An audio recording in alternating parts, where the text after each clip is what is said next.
Hello students, welcome again to lecture 2. Sorry, it got disrupted in between because of some technical issue.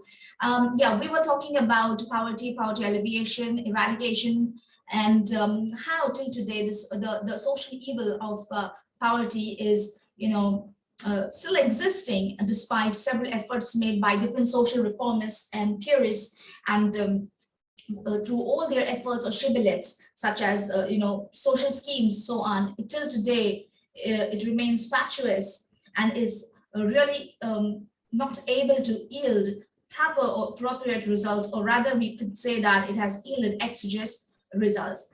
Then we were going through our slides, and we finished with the definition of poverty by Black's Law Dictionary, and now we will go on to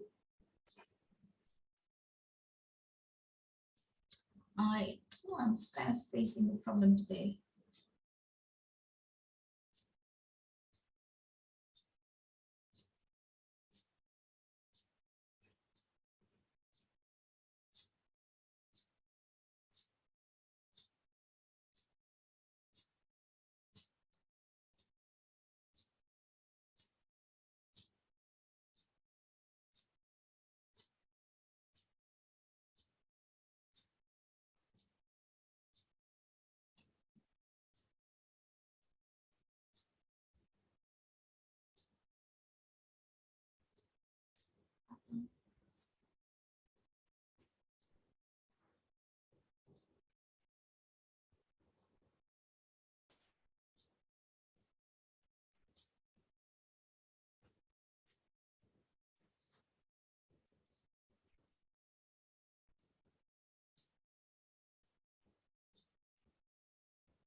I'm sorry, just give me some time, okay?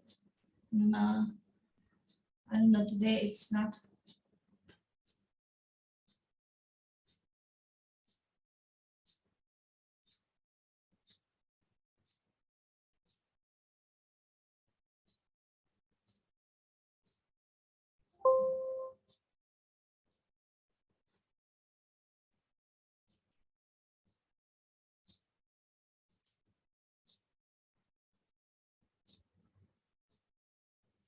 Great.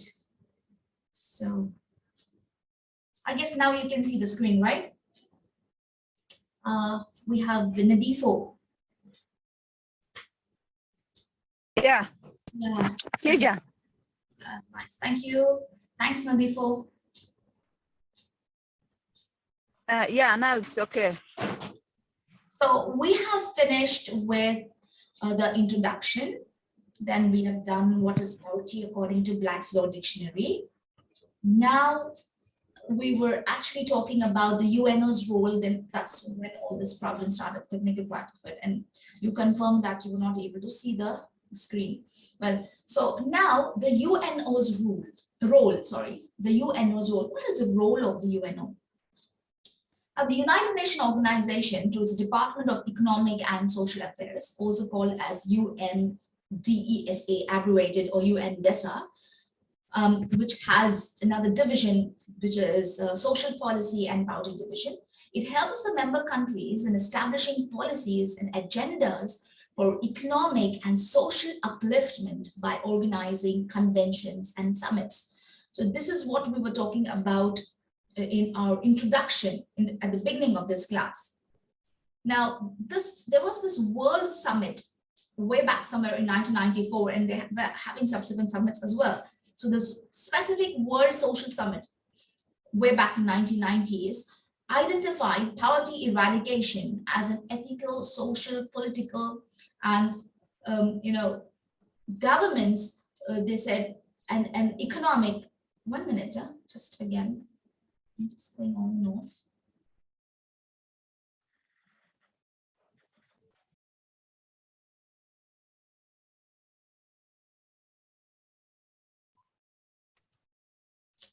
Great. Okay, sorry. Okay, so we were talking about the World Social Summit way back somewhere in 1990s, somewhere in 1995. It identified poverty eradication as an ethical, social, political, and economic imperative of mankind. And it called on governments to address the root cause of poverty, provide for basic needs for all, and ensure that the poor have access to productive resources, including credit, that in the sense like loans, schemes, loaning schemes. Like for example, in certain countries, or even countries like India, in small villages, you have something called as the Gramin banks, or even in Bangladesh, country that is Bangladesh, there even they have their Gramin banks. That means banks which is for the village people, for the villagers, especially it's established in the village where they have normally low interest rates, and even the loaning schemes are quite attractive in the best interest of the village community, or even for, like for example, farmers. So including credit, education, and training. There you can see a link there just for additional details that you may want to go through. Okay. Next is there are certain goals that were set up. Okay. Like there was this Millennium Summit, and then there was the certain Millennium Development Goal called Goal 1. And then there were other programs, like there were sustainable program goals, which we can see in the other slides. Okay, there were 17 sustainable goals by the UNO, where the first two goals, that is Goal 1, dealt with poverty, and it said that no poverty was Goal 1 and zero hunger was Goal 2. Both of it trying to trying to target the people who are living below the poverty line, and with the intention to alleviate or eradicate poverty. There was this new research published by the UNU. I'm talking about UNU, World Institute for Development Economics Research, which warned that in the current times of the global pandemic, it may raise the poverty by as much as 500 million people, which would mean approximately 8% of the total world's population. And as per the recent UN's report, till today, more than 700 people, or 10% of the world's population, live in extreme poverty, struggling to fulfill mere basic needs like health, education, access to water, sanitation, and so on. So you see, till today, even though the concept of poverty has been going on for years together and is an age-old concept that people are trying to, really elevate or curb the situation and bring the situation under control. No doubt it is somewhere under control, but still there are pockets of the world which are suffering, really great poverty, and they are below the poverty line, and thereby the efforts by the UNO has been rooted towards elevation and eradication of poverty. And in this direction, they have two basic sustainable goals apart from the other 17 sustainable goals. Part of the 17 sustainable goals is Goal 1 and 2, you understand, is no poverty, and Goal 2 is zero hunger. And likewise, there are other sustainable goals that you can go through the link which is there above, which I've given in the previous slide. You will get all the details here. Next is the UN support to combat poverty during the pandemic. There is a spelling mistake there. E is missing. Pandemic here. I'm talking about pandemic here. E is missing. I'm sorry. But why I have included this slide is currently we know that the world is, going through a shift where it's coming out of this, it's trying to wriggle out of the impact that COVID-19 has had over the economy, on the economy of the countries worldwide. So how has UN supported to combat poverty during the pandemic? To support the poorest and vulnerable during the pandemic, the UN issued a framework for immediate socio-economic response to COVID-19, which really scaled up international support and political commitment to ensure that people everywhere have access to essential services and social protection. Next is it came up with the UN COVID-19 Response and Recovery Fund, which was specifically to support low and middle income countries as well as vulnerable groups who are excessively bearing the socio-economic impacts of the pandemic. It cannot be denied that across the globe, that the impact of the pandemic led several people to lose their jobs. And it was like, for everyone, most of them across the globe, as far as I know, and I know many people who just lost their jobs, who were living a lavish lifestyle, even here, even they were families which lost their job, came to a state where they were struggling to have even proper meal a day. Are you understanding? Now, then there were certain community members or their friends, their relatives, or community members, or to the group that they belong to, or the religion they belong to. They started helping those social service groups, through the leaders, started helping such families. I'm talking about families just like you and me, and the pandemic now really hit many families and many people across the globe. So the concept of poverty, of course, we're talking about living below the poverty line, is one aspect of it. One. The second aspect, or the kind of a hue it has, or deviating from the original concept of poverty, is something where families are hit severely due to the pandemic, where they have lost jobs. Now, the difference here is people who are, come within the bracket of poverty, they have not had the means to enjoy normal life, even otherwise. But the pandemic, in fact, has targeted or has attacked not just this bracketed poor, but also every rung of society, to the extent that it made them go to hand-to-mouth existence. Now, that would also drop them. See, if you're not, what is poverty? We said that it's something to think about. I want you to think about this. What is poverty? We said that Black law says that when minimum requirements are not met. And further on, I said that what are minimum requirements? As Maslow's theory, if I do not know whether you've studied, there is a sociologist, the theorist whose name is Maslow, and in his theory, he spoke about the different needs of a person, of a human. And he has spoken about physiological needs. And what is this physiological needs? Physiological needs is food, clothing, shelter, and so on. So now, if the basic physiological need is not met, that means, and the person drops to hand-to-mouth existence, what does it imply? That means the person has come to the stage of poverty. But the difference here is that those who are struck down to poverty, having enjoyed a normal life earlier, the difference is that after the pandemic, they've been now dropped to the level of poverty. They have already, they have already those resources, exposed to those resources, which have, helped them gain that education and the kind of job experience that when all things set right, or even while the world is still recovering, even now, they get a job and they will bounce back to normal. So there are two ways of looking at poverty. One is a bracketed poverty, who live below the poverty line and which you're talking for years together. And till today, the world is still struggling to combat poverty and to alleviate. What is alleviation? To really wipe it off, to wipe it off from the globe.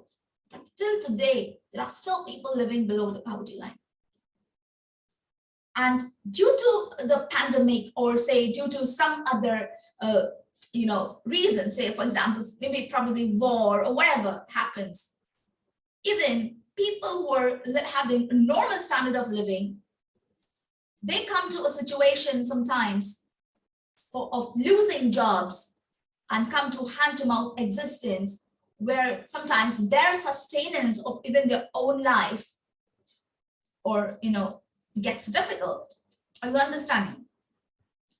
Now, UN support to combat poverty during this pandemic, they came up with a framework for immediate socio-economic response to COVID-19. And then the UN COVID-19 response and recovery fund was established to specifically support low and middle income countries as well as vulnerable groups who are excessively bearing the socio-economic impacts of the pandemic. Now, something that I want you to know is certain countries, in fact, most countries everywhere, they started coming up with,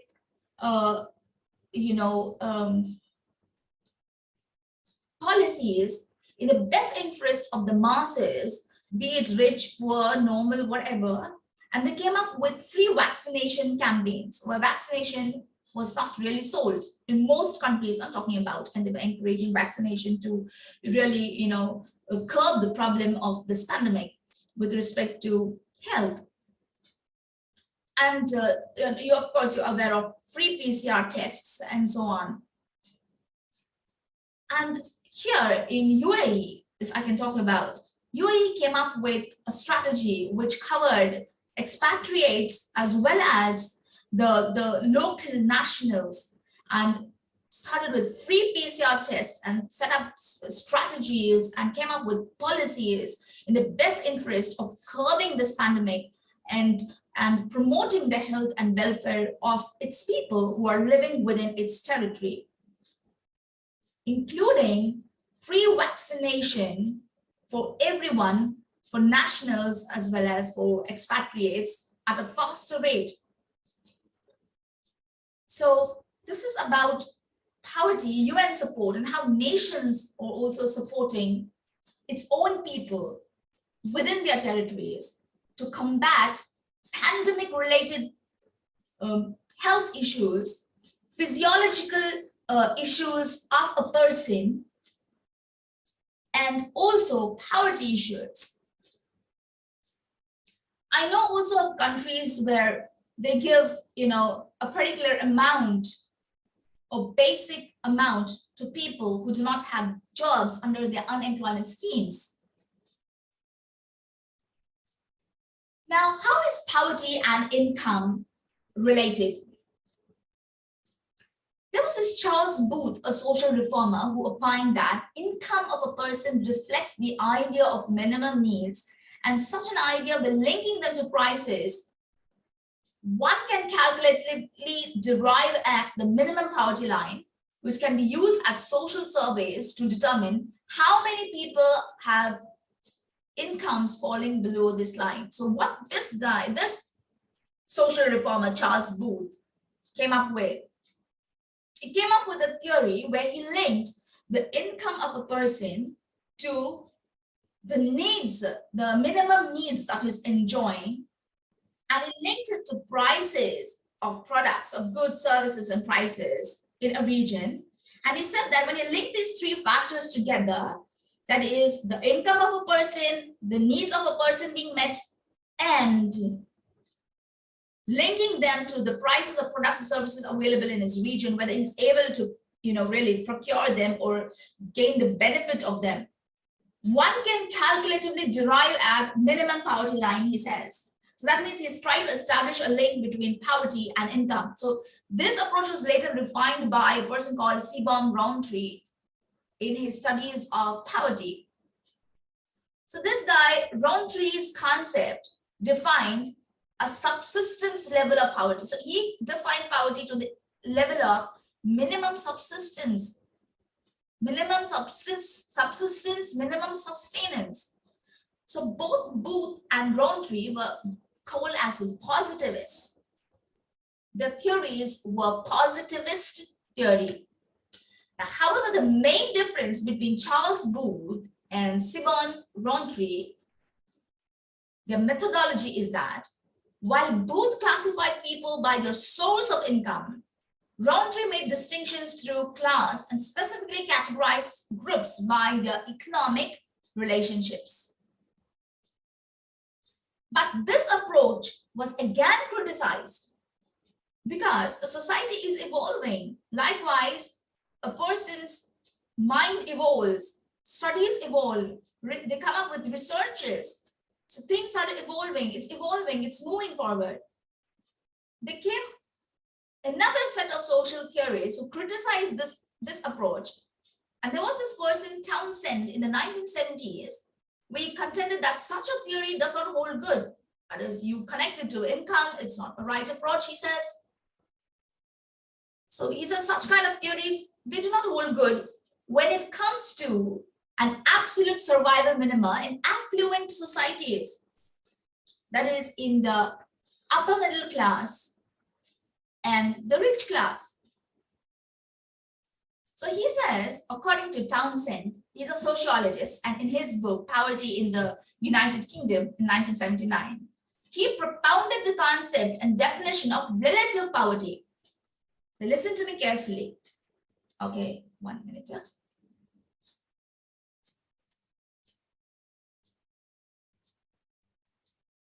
Okay.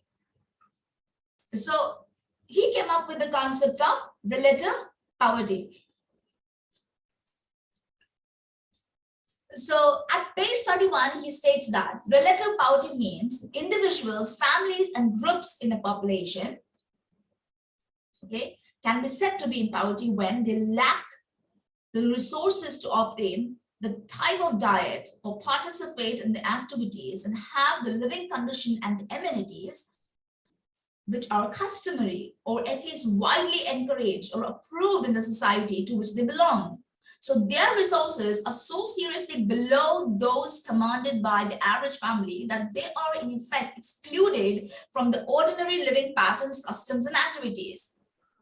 So what he really means here, that means he's saying that who is poor and who is not poor, you cannot directly relate it to just income, but there is something called as relative poverty, in the sense you can relate it relatively to the conditions that are existing in a particular society or in a particular region or in a particular country. For example, having a luxury car in some part of the world, without giving you the exact name of those countries, would be something normal. But having just a car, whatever car, that will enable you to move from point A to point B, in itself is a luxury in some other parts of the world. Are you understanding? So that's why he says that at page 31, you can browse through this book as well, just to understand. He came up with the concept of relative poverty, saying that you cannot just give ice block definition or a kind of a frozen definition of poverty. Poverty, the definition of poverty may vary from region to region, country to country, and it does not necessarily mean people who live below the poverty line or who are not having minimum basic needs. Now, this minimum basic needs, what he's talking about, he says the minimum basic needs again varies from society to society, country to country, region to region. But it is in some pockets of the world, having good food and water, clean water, sanitation, clothing itself is a great requirement, and people are in utter poverty. They don't have these basics. In some other part of the world, the governments may be supporting them to the extent that they're having sometimes even subsidized energy, subsidized electricity, subsidized electricity. That means the payment for the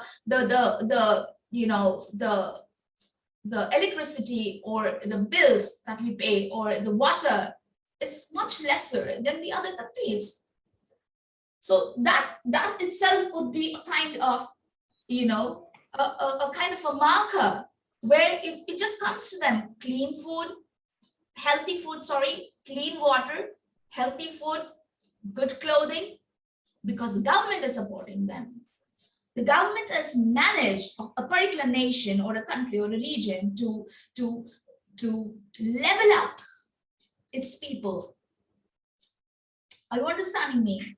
So this gives rise to relative poverty. So in such a niche or such a kind of a window or such kind of a bracket, such people, if they do not have, say if the electricity is cut off and they are, it's something, it's not possible, or it's less impossible, not really possible, because electricity is a must, water is a must, access to clean water is a must. The governments would normally say, oh no, even if you've not paid the bill, it's not a problem. We will, charge interest to you, or we'll try to attach something from you, or we'll file a case against you. We'll do whatever, but we will not cut your electricity and water. But whereas in some other parts, to get clean water itself is a big problem. Or even if you get access to clean water is a question. So that's how he talks about relative poverty. If you have any questions, you can intercept and ask me. Next is poverty and social indicator approach. As you know, it's very common for governments to collect data regarding birth, death. They maintain a register called as birth register, death register, and so on. You know that we try to get birth certificates, death certificates. So it's something common everywhere. So governments across the globe, each government, each nation has a government, and then they collect data regarding, birth, death, income, properties, education, and so on. The social indicators approach, just like the income approach, is based on quantitative data, which facilitates a forthright conceptualization of poverty. So this approach was actually criticized again by some experts who believe that this social indicator approach also concerned itself with just material factors, negating the non-material terms such as social participation, political participation, freedom of expression, etc. So what did the critics say even in social indicator approach? What is social indicator approach? From region to region, there are certain indicators which, point out to the standard of living. Understand? So even this approach was criticized. They said that for this poverty, you cannot just talk about material factors, but even non-material factors, such as social participation, that affects the social indicator. So how would you understand when somebody is really enjoying their normal life, their normal living, their sustenance? Sometimes not just food, clothing, water, shelter is considered as basic. Now the society is evolved to education, and now just not education, it's now quality education. Quality education.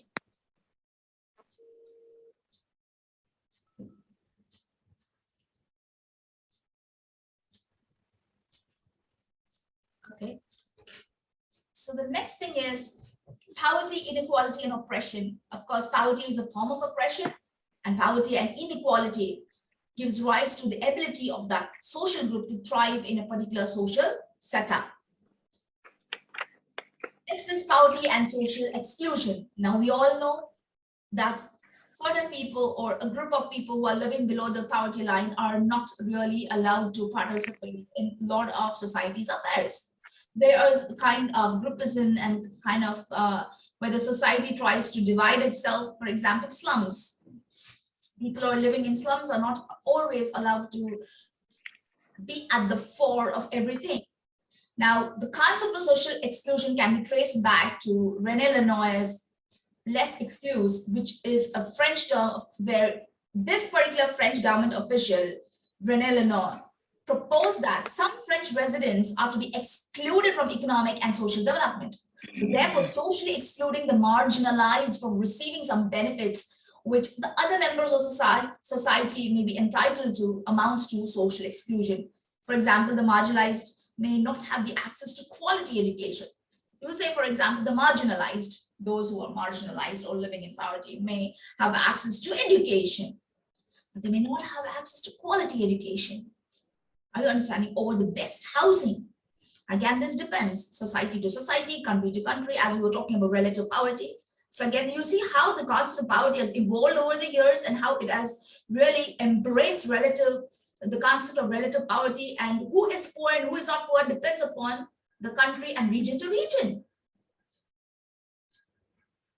If you think otherwise and you have some other points in mind, please let me know at the end of this class. Next is poverty and quality of life. Naturally, we all know perceptibly the poverty impacts the quality of life, the quality of living. Now, a brief reference to Maslow's theory that we have spoken about earlier illuminates that physiological needs also are to be met. Now, those physiological needs are basic needs such as food, clothing, shelter for physiological sustenance and homeostasis. In fact, enjoying homeostasis is a basic need. Now, what is this homeostasis? Homeostasis refers to a self-regulatory mechanism by which an organism or a species maintains stability by adjusting to the environment and conditions conducive to its survival. That means whatever factors is thrown upon an individual or an organism, the individual, the organism, or the species manages to thrive in that environment despite the attack. Are you understanding? So it is the ability of the particular species, organism, individual to maintain that stability of living, stability of mind by adjusting to the environment and conditions which are conducive to survival. So that means, again, we can conclude that, of course, poverty impacts life.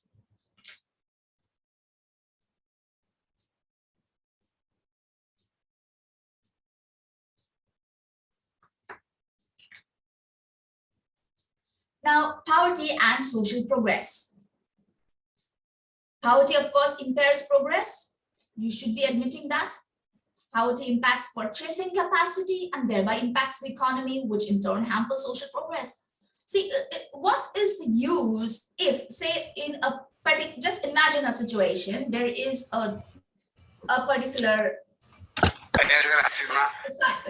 part of, just mute your audio, please.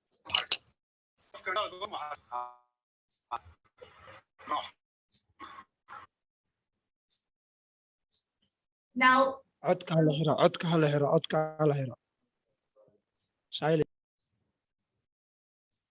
poverty leads to, of course, increase in crime, which impedes social progress. Now, we got distracted because of somebody who had not muted their audio. So we were talking about how poverty impairs the progress and it impacts purchasing capacity of individuals. For example, of what use is expensive and luxury products in a place or in a region or in a small pocket of the world where the people are living below the poverty line? When they are struggling with basic needs of food, water, clothing, and hand-to-mouth existence, can they really afford to purchase the other products which are not even necessary for them? The first target of any person in the world, the first aim of any person in the world is to have normal food, clean water, good sleep. These are basic necessities, clothing, shelter. These are the basic things which any person across any person across the globe would normally aim. Now, people who are deprived of these basics totally, so they would really not go for those luxury products because they are trying to fulfill the basic aim of their sustenance. So that means poverty impacts the purchasing capacity. Even if you give the best there, they're not able to afford that particular amount to really purchase those goods. That means it hampers, even if a person comes up, well, I'm going to really establish a huge mall in a particular place, which is suffering from having basic necessities in life. Who is going to go to the mall? Are you understanding the point? So poverty impairs progress. Poverty impacts purchasing capacity and thereby impacts the economy, which in turn hampers social progress. No matter how good the intention of a person may be to establish a commercial, lavish mall in a region which is poverty-stricken, It makes no much impact, because it will in fact impact the economy because of the cost involved to raise a particular mall. And it is going to have a psychological impact on the people who are living around in that region, saying that I'm not able to access the pleasures of this mall. So it's going to be a disaster. So poverty leads to even increase in crime, and it certainly impedes social progress. While we are discussing, or while we are learning today, I want you to keep thinking about then how can poverty really be alleviated? Keep thinking at the back of your mind as you're listening to me. But there are different strategies for poverty eradication. So before I go further, I would like to say that this meeting is actually again timed. God forbid it gets disconnected. I will be back again and I will start with the continuation. Okay. So strategies for poverty eradication. One of the strategies is modernization and capitalism, where modernists believe that to draw a valid conclusion, attention should be paid to non-economic factors as well that contribute to economic backwardness. So they believe that industrialization and rapid industrial growth can be best achieved if there is a capitalist free market style of development, and that was adopted. Whereas there were some others who believe that government intervention into improving economy is crucial for strategical economic growth, and thus would lead to poverty eradication. So they said that economical growth in a particular region with the help of government intervention would certainly help to establish the concept of the elevation of poverty, and would really help towards the much desired goal of poverty eradication or poverty alleviation. Now, the next theory or concept of poverty eradication is, or the strategy is, government participation and welfare schemes. So naturally, there was the kind of an ideology of a welfare state, where government will participate and provide different welfare schemes to that particular society to raise the standard of living, to provide jobs, and to elevate unemployment, thereby obliterate poverty in a particular place, or rather at least reduce poverty in a particular place.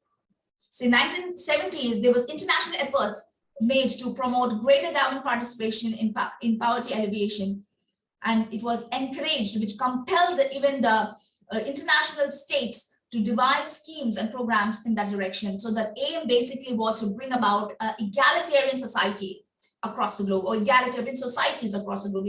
Egalitarian societies means a society or societies which believe in equality. So there is no basic distinction, but it believes in equality. Next is exploitation and radical change. Post World War II, there were several changes that took place among the then superpowers, the then supernations. And there was this neologism of third world, means the concept of third world, a new concept. Neologism means a new concept. So neologism means a new concept. So neologism of third world. The concept of third world countries developed. And then finally, after some years, it frizzled out after some years. Next is community participation and local development as a strategy. So community development, of course, it hinges around the fact that local people, reinforced by the resources provided by the government, can devise and implement programs that could significantly reduce the extent of poverty and social deprivation. For example, you have these cooperative societies or cooperative society bodies or cooperative activities such as farming, ranches, poultries, local craft society, handicraft society, agrarian institutions that deal with agricultural products, then credit societies, for example, to farmers or to just the locals as a whole, then local Brahmin or Brahmin village banks, then SSI, that is small scale industries, establishment of SSIs, that is small scale industries such as candle making, crafts making, small textile making, or just putting this handwork embroidery on any garment. So these are all small SSIs. So thereby community-based strategy, any handiwork, handicraft, handmade products, or soap making, are you understanding? So thereby community-based strategies accentuate local enterprises, thus contributing towards poverty alleviation. Then there is neoliberal renaissance and poverty eradication. What is neoliberalism?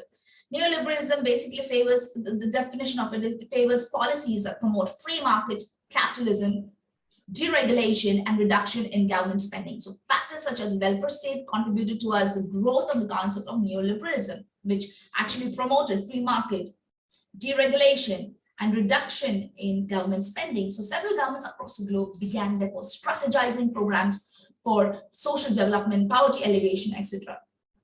Though power, you can conclude that though poverty eradication is an ideal goal, but we can all agree on this point, all of us here in this room, in the Zoom room, that it is still today a much worked upon goal, a goal that we are still working upon through community development programs and schemes, through individual efforts to contribute towards our neighbor. Now, who is our neighbor is anyone around us, not just the person who's staying next door. Legally, the concept of neighbor came about, just for your knowledge, in a particular case where the concept of neighbor was put forth by Justice Atkins of the neighbor test. So who is your neighbor is the one who is, whoever you meet is your neighbor. You do good to your neighbor. Any stranger on the road, somebody is in trouble, you help the person. So this came up in a famous case called as Donahu versus Stevenson. You can just search the case out. It's a very interesting case, just only for your just knowledge, just like that. Neighbor test. So community development schemes, apart from individual contribution towards a society, how you would contribute to charitable causes, how you would contribute to philanthropic causes, how you would contribute towards your own community, how you would contribute towards your own religious group. Probably suppose you're part of any church, or you're part of any religious organization for that purpose, or even a mosque, or you have those charitable groups there for each community. How you would contribute towards that to help develop the conditions of people, or to upgrade the conditions of people who are living around you. For example, you can contribute towards someone's education, or probably you can just adopt someone, a girl child or any male child, whatever, whoever is in need of your help. Probably you just adopt them and pay towards their upbringing, and how you would help to elevate. It would be probably a pebble thrown in a mighty ocean, but certainly it would make a difference to that one particular person at least. So poverty elevating shibboleths or concepts such as philanthropy, social service schemes, social reforms, reformative policies are still going on and on and on for decades and decades, but they still today seem fatuous, yielding exegesis results, or still they're not able to achieve that level of total obliteration of poverty. We are still today at the stage of eradication, alleviation, and imagine today where the world has advanced so much the world is advanced that you are listening to me from some other time zone, from some other part of the world, and I'm living in some other part of the world, and we are able to interact with each other via the system, via the internet, and via this particular app called Zoom. Imagine, but till today, there are still people in the world living in poverty. So the schemes by the government include credit schemes, and there are different examples I'm giving you. Example, there are schemes like support the women scheme by the banks, where they give